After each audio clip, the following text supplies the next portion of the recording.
I raised her for 22 years, paid for everything, college, car, apartment, even her wedding venue. Then she looked me in the eye and said her wedding was yesterday, just for special people. A week later, she called screaming about unpaid rent. I replied, "Didn't I tell you? My name is Arthur Beaumont. I'm 55 years old, and I've spent the last 22 years being a father to a girl who wasn't mine by blood, but was mine in every way that mattered. Or so I thought. I own a chain of laundromats and dry cleaners for locations spread across the metro area. Nothing fancy, but honest work that provided a good life. Good enough to raise Eliza, put her through college, help her get started in the world. The moment it all changed happened on a Tuesday morning. I'd stopped by her apartment to drop off some things she'd left at my place during her last visit. Wedding planning materials, actually seating charts, vendor contracts, fabric samples. She'd been using my dining room table as her command center for months. I knocked. Eliza opened the door, phone in hand, still in her pajamas, even though it was nearly 11. Behind her, I could see moving boxes. That struck me as odd. She hadn't mentioned moving. "Hey, Dad," she said, not quite meeting my eyes. "Thanks for bringing that stuff." I handed her the box. "No problem, sweetheart. Hey, I was looking at my calendar this morning and realized you never told me the final date for the wedding. I want to make sure I don't schedule anything that weekend." She glanced at her phone, then back at me. Something flickered across her face. Not guilt exactly, more like inconvenience. "Oh," she said, her voice too casual. "That was yesterday, just for special people." I stood there, still holding the empty space where the box had been, my arms frozen in place. The words didn't make sense at first. My brain tried to rearrange them into something that hurt less. "Yesterday," I repeated slowly. Eliza nodded, already turning back toward her apartment. "Yeah, we kept it really small. City Hall, then at dinner. You know how it is." I didn't know how it was. I didn't know anything anymore. "Special people," I said, testing the words in my mouth like broken glass. She shrugged, one shoulder lifting dismissively. It was Julian's family mostly and Mom. We didn't want it to be a whole thing. Mom, she meant Genevieve, the woman who abandoned her when she was 6. The woman who missed every birthday, every recital, every parent-teacher conference for 15 years. That mom got an invitation. I did not. I wanted to rage. I wanted to demand an explanation. I wanted to ask her how she could do this, how she could erase me so completely. But something in her posture, the way she was already half turned away, the impatience in her stance, told me she'd already made her choice. Anything I said would just be noise to her. So instead, I did something I'd never done before. I said nothing. "I see." I finally managed my voice flat. Eliza glanced at me, maybe hearing something in those 2 words that gave her pause. But then her phone buzzed, and whatever moment we might have had evaporated. "I've got to take this," she said, already stepping back. "Thanks again for bringing the stuff, Dad." The door closed. Not slammed. Just closed like I was a delivery driver who'd completed his task. I walked back to my truck, got in, and sat there for a long time. I didn't cry. I didn't punch the steering wheel. I just stared at the dashboard and felt something fundamental shift inside me. 22 years of being a father, and I hadn't even known my daughter got married. That evening, I sat at my desk at home and opened my laptop. I pulled up the folder where I kept all of Eliza's financial records. Rent payments, tuition installments, insurance premiums, car payments, the wedding venue deposit I paid last month, $3,000 for a wedding I wasn't invited to attend. I stared at the numbers for a long time. Then I opened a new document and titled it Account Closure Plan. If I wasn't special enough to witness her wedding, then maybe I wasn't special enough to keep funding her life. It was time to find out what special really meant to Eliza, and time for her to learn what it felt like to stand on her own 2 feet. The next morning, I didn't call Eliza, didn't text. For the first time in 22 years, I let silence fill the space between us. She didn't notice. Or maybe she did, and just didn't care. Either way, my phone stayed quiet. I want to work like normal. Checked on my 4 laundromat locations, reviewed the books, handled vendor calls. But between tasks, I kept pulling up that spreadsheet. The numbers were staggering when you saw them all together. Rent on her downtown apartment, $1,400 a month. I've been paying it for 3 years. Her car payment, $350 monthly. Title in my name. Insurance too. Health insurance through my business plan, $200 a month. Student loans. I paid off the entire balance last year. $32,000. Thought I was helping her start life debt tree. Then there were the smaller things. Phone bill, streaming services, that premium design software subscription she needed for work, $50 a month, her gym membership, even her damn grocery delivery service. I'd set everything to autopay years ago, back when it felt good to support her, back when I thought I was building something, a relationship, a bond. Turns out I was just funding someone's life while they built their future around people who mattered more. My business partner, Marcus, noticed I was distracted. We were in the back office of the main location going over quarterly projections. "You all right, Arthur?" Marcus asked, setting down his coffee. "You've been staring at that screen for 10 minutes. I looked up. Marcus was a good man. Been working with me for 15 years. Knew about Eliza. Had watched her grow up. Eliza got married, I said flatly. His face lit up. "Hey, congratulations. When's the reception?" "I'll make sure to yesterday or the day before." I wasn't there. Wasn't invited. Can it smile? What? She told me it was just for special people. He stared at me, processing. "Arthur, you raised that girl. You're the only father she's ever known. Apparently not special enough." I turned the laptop toward him. "I've been paying for everything in her life. Everything. And I just found out she values me. Somewhere below a mother who abandoned her 20 years ago." Marcus looked at the spreadsheet, his jaw tightening. "What are you going to do?" "I'm going to stop." I pulled the laptop back. "All of it. Today." "Today?" He raised his eyebrows. That's a big move, Arthur." "She made her move first," I said calmly. "I'm just responding to the reality she's created. If I'm not family enough for her wedding, I'm not family enough to subsidize her lifestyle." Marcus nodded slowly. "Can't say I blame you, but be ready. When the money stops, she'll notice real quick." "I'm counting on it," I said. That afternoon, I started the process. First, I called my insurance broker and removed Eliza from my business health plan effective immediately. Then I logged into my bank and canceled the automatic rent payment scheduled for next week. Stopped the car payment authorization, pulled her off the phone plan. One by one, I severed every financial thread that connected us. My finger hovered over the final button, the one that would close her access to the joint credit card I'd given her for emergencies. She had maybe $1,500 charged on it right now. I clicked it. Done. I sat back feeling nothing, no satisfaction, no anger, just a cold mechanical certainty that I was doing the right thing. Eliza wanted to define who was special. Fine. Now she'd learn what happened when you weren't. Sunday morning, 1 week after the wedding, I wasn't invited to attend Eliza and Julian through a celebration brunch. I knew about it because Julian's aunt, Eleanor Vance, accidentally tagged me in a photo on Facebook before quickly untagging it. But the damage was done. I'd seen enough. The restaurant was called Harvest Moon, one of those trendy farm-to-table places downtown with exposed brick and overpriced mimosas. In the photo, Eliza sat at the head of a long table. Julian beside her, both of them. Glowing around them, maybe 20 people. Julian's family, some friends I didn't recognize. And there, 3 seats down, Genevieve. My ex-wife looked different. Hairstyled, nails done, wearing what looked like an expensive dress, playing the role of mother of the bride. The motherhood walked out when Eliza was 6 because motherhood wasn't her calling. Those were her exact words in the divorce papers. I zoomed in on another photo someone had posted. Julian was standing, glass raised, mid-toast. The caption read, "To family who always believed in us, always believed." I believed in Eliza when she wanted to quit college sophomore year. Believed in her when she switched majors 3 times. Believed in her when she took that low-paying marketing job instead of the corporate position I'd helped her get interview for.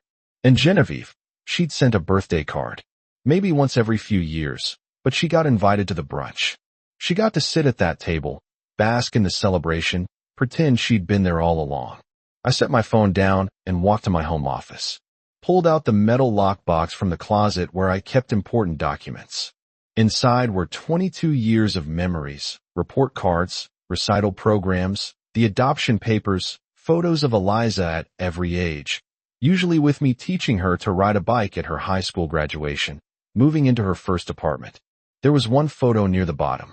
Eliza at 8, gap-toed smile, holding a construction paper card she'd made. Best dad in the world written in crayon with hearts all around it. I stared at it for a long time. Then I put everything back in the box and closed it. Filed it away like evidence in a case that was already decided. My phone buzzed. A text from Marcus. Saw the brunch photos. You holding up okay? I typed back. Fine. Just finalizing some things. What I was finalizing was the last piece. The one I've been holding back on. Giving Eliza a small window to reach out, to apologize, to acknowledge what she'd done. She hadn't. I opened my laptop and navigated to the property management portal for Eliza's apartment building. I'd co-signed her lease 2 years ago when she didn't have enough credit history. Technically, I was on the hook for her rent. I drafted an email to the landlord informing him I was withdrawing as co-signer effective immediately. Legal cleaning done. They'd either need Julian to replace me or Eliza would need to find a new place. Then I opened the file for the commercial properties I rented for my laundromats. 3 of them came through Julian's firm, Vance Property Solutions. Julian himself had handled 2 of the transactions. I called the primary agent I worked with there, a woman named Claire. Arthur, good to hear from you. What can I do for you? Claire, I'm considering consolidating my properties. Might be moving some locations. Wanted to ask, how much notice do I need to give if I don't renew the leases? Oh, she paused. Well, you've got 90 days on 2 of them. The third one is month to month. Thinking of relocating, just exploring options, I said. Thanks, Claire. I wasn't relocating, but Julian didn't know that. And when those leases came up for renewal in 3 months, I'd make my decision based on how Eliza handled the next few weeks. Family who always believed in us. Fine, let's see how much they believed when the foundation started shifting. It took 5 days for Eliza to notice. 5 days of silence before my phone finally rang with her name on the screen. I was at the main laundromat restocking change machines when it buzzed in my pocket. I glanced at it, let it ring twice more, then answered Arthur Beaumont. Dad. Eliza's voice sounded stressed. Hey, I've been trying to reach you. Have you? I kept feeding quarters into the machine. I haven't seen any missed calls. Well, I texted a few times. I hadn't responded to the texts. One of them a meme about marriage. Another asked if I could recommend a good dry cleaner for Julian's suits. As if nothing had happened. What can I do for you, Eliza? I asked, my tone professional. Distant. Okay. So something weird is happening. My rent payment bounced. The landlord sent me this really aggressive email about late fees, and I checked my account, and the money just isn't there. Did something happen with the transfer? No transfer happened, I said calmly. I stopped making them. Silence on the other end then. What do you mean you stopped? I mean exactly that. I'm no longer paying your rent. But why? Dad, I don't understand. Did I do something? The question was so absurd I almost laughed. Did she do something like excluding me from her wedding was just a minor oversight? Eliza, I said, keeping my voice level. You got married a week and a half ago. You didn't tell me. You didn't invite me. You said it was just for special people. I thought a lot about that phrase. And I've decided that if I'm not special enough to be part of your life's important moments, then I'm not special enough to fund them either. Oh my God. Her voice shifted defensive now. Are you serious? You're punishing me because of the wedding. I'm not punishing you. I'm adjusting my financial commitments to reflect the relationship we actually have, not the one I thought we had. This is insane. She was getting louder now. You're being petty. Petty? I repeated. Interesting word choice. Tell me, Eliza, how much is your rent? $1,400. You know that. And your car payment? $350. But health insurance? She hesitated. I don't know, $200 maybe. You don't know, I said quietly. Because you've never had to think about it. I've handled everything for so long. You don't even know what your own life costs. That's going to change. Dad, please. Her voice broke a little, shifting tactics. Julian and I are stretched thin right now. The wedding cost more than we planned, and he's waiting on a big commission that won't come through for another month. We can't afford rent and everything else right now. That's unfortunate. You'll need to figure it out. Can you just cover it this once? I'll pay you back. That phrase, "I'll pay you back." She'd said it 100 times over the years. Never followed through once. No, Eliza. I can't. Can't or won't. Both. I closed the change machine and locked it. You made your choice about whose family. Now I'm making mine. This is unbelievable. You're really going to do this over a wedding? This isn't about a wedding. I said, my voice harder now. This is about 22 years of being your father and finding out it didn't mean anything. You erased me, Eliza. You don't get to be surprised when I stopped showing up. I heard a breath catch for a moment. Neither of us spoke. Then she said, voice cold, "Fine. We'll figure it out ourselves. We don't need you." Good. I said, then this shouldn't be a problem. I hung up before she could respond. 10 days after I stopped the payments, Eliza called again. This time, I was having dinner at my favorite diner. The kind of place with vinyl booths and coffee that never stops coming. I saw her name on the screen and almost let it go to voicemail. But curiosity won. Hello, Eliza. I said her name, not sweetheart, not honey, just her name. Dad. Her voice was tight, strained. The rent and the tuition payment are both overdue now. Did you forget to transfer them? There was the exact phrasing from my preview text. I've been waiting for this moment. Didn't I tell you? I said calmly, taking a sip of coffee. Silence. Then tell me what that I was stepping back. We had this conversation already, Eliza. I'm no longer covering your expenses. But that was I thought you were just upset. I thought you'd cool down and cooled down. I set my cup down carefully. This isn't anger, Eliza. This is clarity. You made it very clear where I stand in your life. I'm responding accordingly. Dad, please. Her voice shifted to something between panic and anger. The landlord is threatening eviction. The university put a hold on my account. I can't even register for next semester's classes. Julian's commission still hasn't come through. We're drowning here. That sounds difficult. I said evenly. What are you going to do about it? What am I? She stopped, seemed to collect herself. Can you just help us this one time? We'll figure something out going forward, but right now we need no. What? No. Eliza, I can't help you. Can or won't. She snapped. Both. You have a husband now. You have your mother. You have all those special people who were important enough to witness your wedding. Maybe one of them can help. I heard her breathing sharp and fast. This is insane. You're willing to let me lose my apartment, get kicked out of school over a wedding. I'm not doing anything to you. I said, my voice hardening. The consequences you're facing are the natural result of your own choices. You chose to exclude me. You chose to pretend I didn't matter.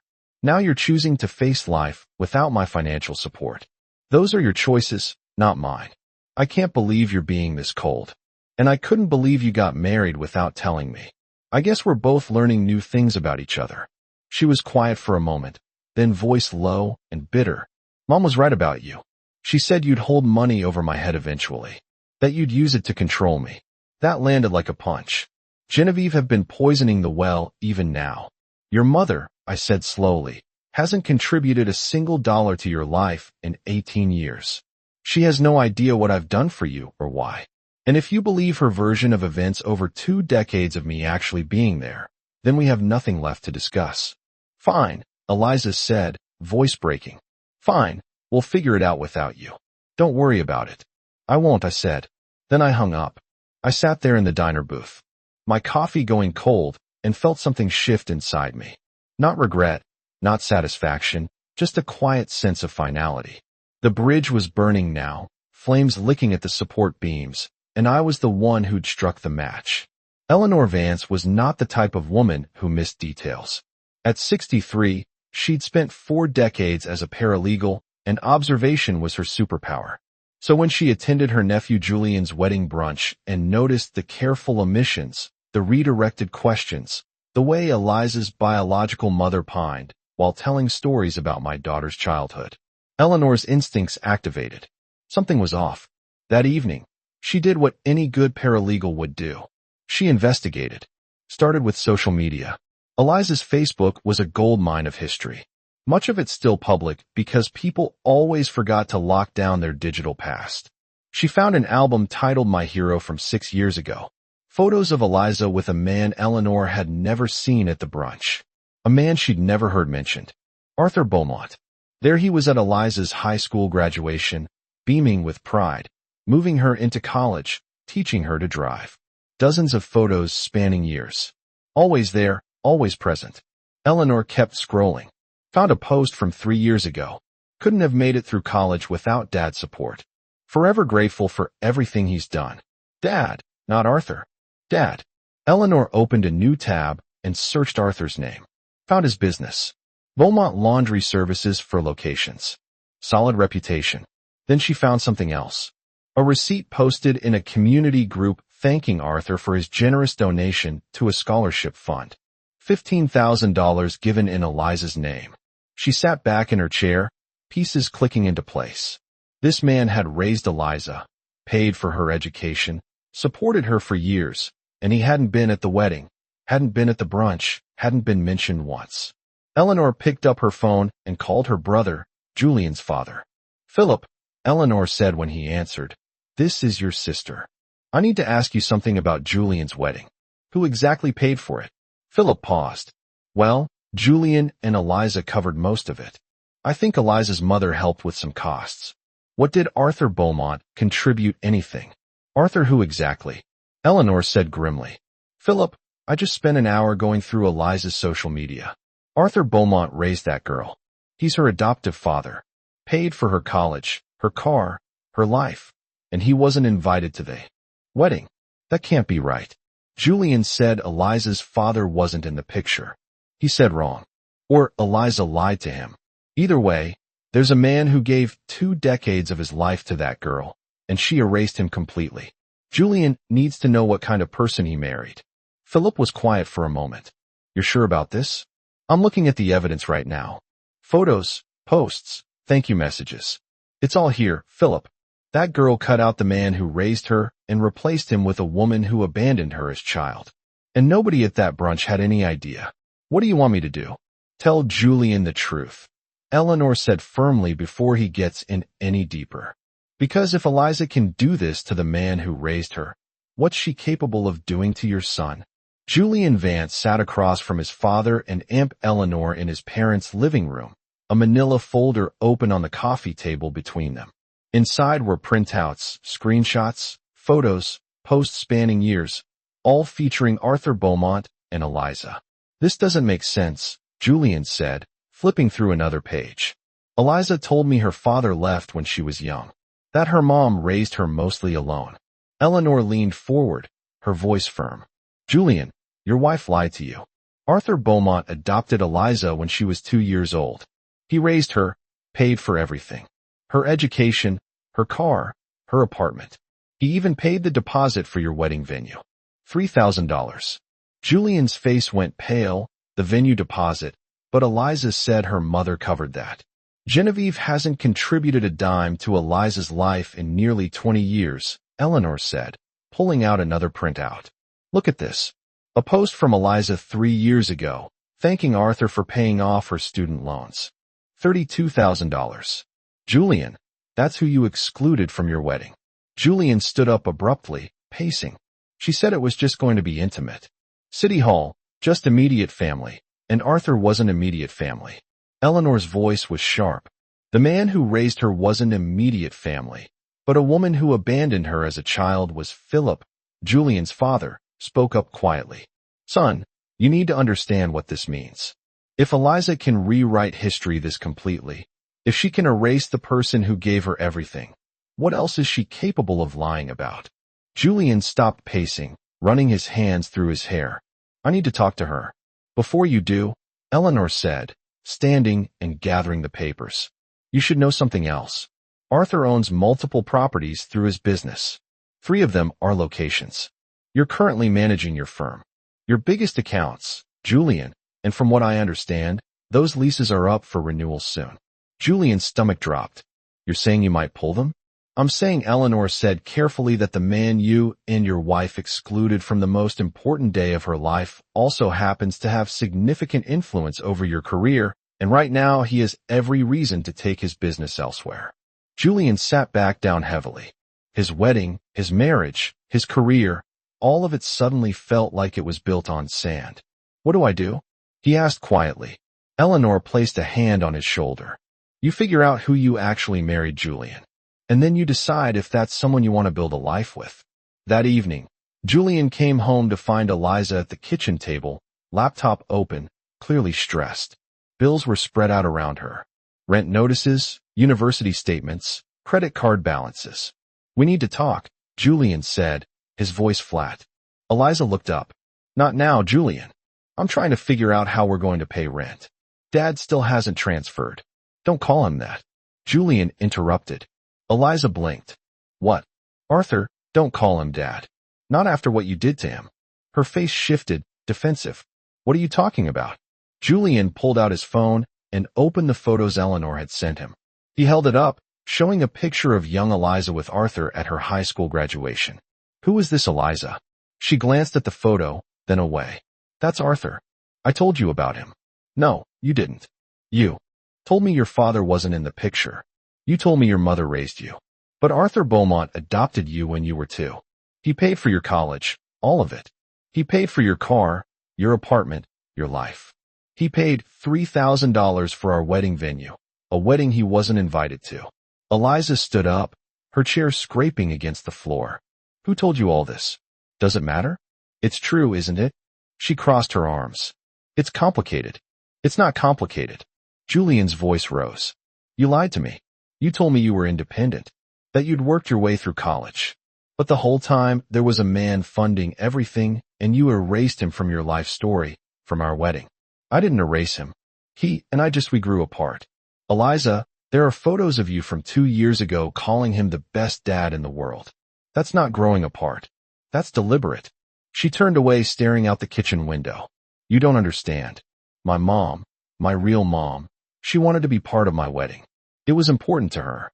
And Arthur, he was always so controlling with money, always making me feel like I owed him. He was controlling." Julian's laugh was bitter. "Eliza, he paid for everything and apparently never asked for anything back. That's not controlling. That's being a father. And you cut him out like he was nothing." Eliza whirled around, tears starting now. "So what? You're on his side now." "I'm trying to figure out who I'm married," Julian said quietly. "Because the woman I thought I knew wouldn't be capable of doing what you did to Arthur, and I'm wondering what else you've lied to me about." "I haven't lied." "Stop." Julian held up his hand. "Just stop. I need some time to think. I'm going to stay at my parents' place tonight." "Eliza, please. Do you have any idea what you've done?" he asked, his voice breaking slightly. "Arthur isn't just some guy you can ignore. He's my company's biggest client. 3 properties, Eliza. 3 of our most valuable accounts. And you know what happens when those leases come up for renewal in 2 months? He's going to pull them, because why would he do business with a company run by the man who married his ungrateful daughter?" Eliza's face went white. "He wouldn't." "Why wouldn't he? You excluded him from your wedding. You told me he didn't matter. Well, congratulations. Now he gets to show you exactly how much he actually matters." Julian grabbed his keys from the counter. "I'll be back for more of my things tomorrow. Until then, figure out how you're going to pay rent without me, because I'm done carrying someone who thinks loyalty is optional." The door closed behind him, and Eliza stood alone in the kitchen, surrounded by unpaid bills and the wreckage of the life she'd thought she was building. 3 weeks after Julian left, Eliza received an envelope. No return address, but the law firm's name embossed in the corner told her everything she needed to know. Inside were 2 documents. The first was a notice of annulment proceedings.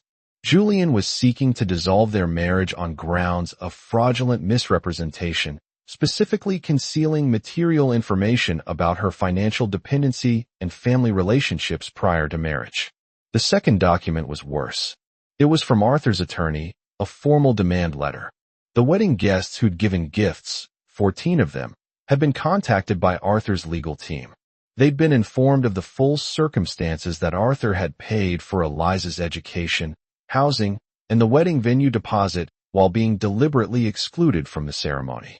The letter detailed how several guests now felt their gifts were given under false pretenses. 7 of them were demanding their gifts returned. The letter listed each item with its estimated value. Total $4,200. Eliza's hands shook as she read. She didn't have $4,000. She barely had $400. Her phone rang. Her mother, Genevieve. "Did you get a letter from some lawyer?" Genevieve asked, voice tight. You got one too? Threatening me with defamation charges if I continue making false statements about Arthur. Apparently, someone's been documenting everything I've said about him being controlling and manipulative. They're calling it slander. Eliza felt the walls closing in. What do we do? We? There's no we. Eliza, I'm not getting sued because you decided to burn bridges with your cash cow. Figure out yourself. The line went dead. Eliza sat in her empty apartment. Julian had taken most of his things and stared at the legal papers. Her university enrollment was suspended. Her landlord had filed eviction papers. Her credit cards were maxed out, and now her own wedding guest wanted their gift back. She pulled out her laptop and opened Facebook, searched for Arthur's name. His profile was private now, but his business page was still public. There, posted just yesterday, was a photo of him with a young woman in a graduation cap and gown. The caption read, "Proud to support another deserving student through the Beaumont Scholarship Fund.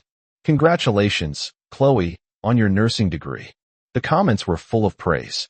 People thanking Arthur for his generosity, for supporting students who valued education and family. Eliza felt something break inside her.